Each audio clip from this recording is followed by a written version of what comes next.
New Zealand's smoke-free policy aims to reduce smoking prevalence to 5% or below by 2025. Of the 62 adults we interviewed at entry to the study, 15 had not tried vaping.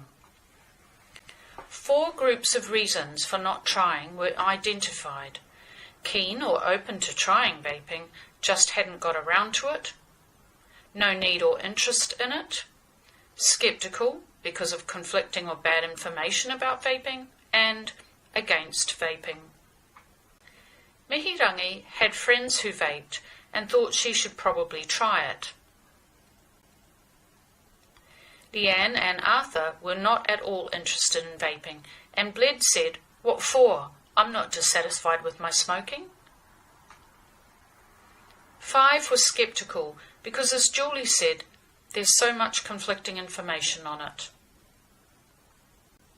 Margaret had thought about trying vaping, but was put off by how complicated it seemed, and people saying it's no good for you. Cherie has latent tuberculosis. When she talked to her doctor about vaping, he said, no, because not enough research has been done on it.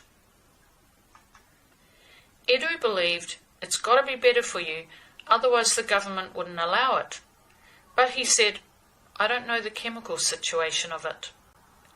Maya also thought it's the better choice, but it hasn't been around long enough to know the effects.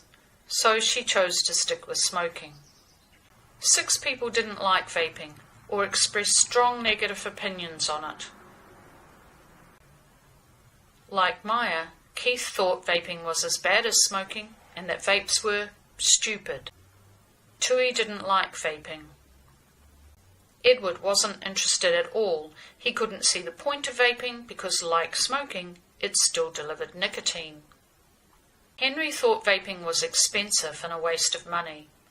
Like many of these participants, he'd smoked a long time and didn't want to try something new. Edna thought vaping was ridiculous. She didn't believe it would stop people smoking, and she thought it should never have been allowed to take off. Jason had a different objection. He doesn't like synthetic chemicals. He thought the government's motivation to switch everyone over from smoking to vaping was peculiar and seemed to be about hitting an arbitrary political target.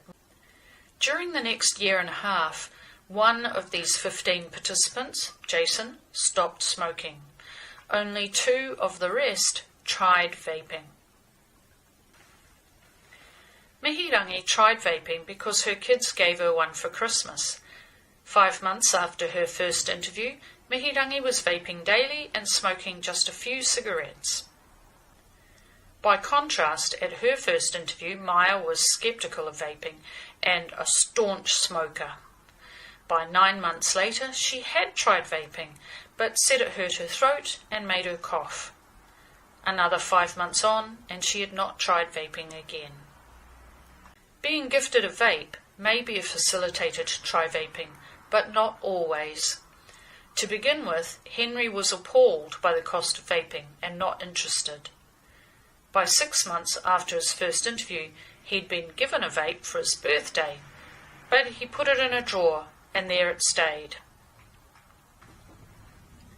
Excluding Jason, who stopped smoking, only 2 participants shifted from their initial scepticism of vaping. By 20 months after her first interview, Julie was now interested in trying vaping, but she lived rurally and getting to a vape store was a barrier.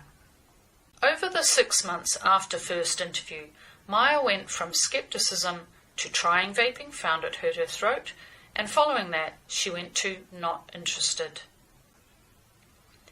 Very few of the participants who were not interested in or who were against vaping at the beginning of the study changed their opinion about vaping over the following 18 to 20 months, despite the government running a campaign to encourage adults who smoke to use vaping as a cessation method. Anti-vaping misinformation supports scepticism and anti-vaping opinion to continue and acts as a barrier to cessation for these people. Learn more by following our participants' stories on the Voices of the 5% Study website.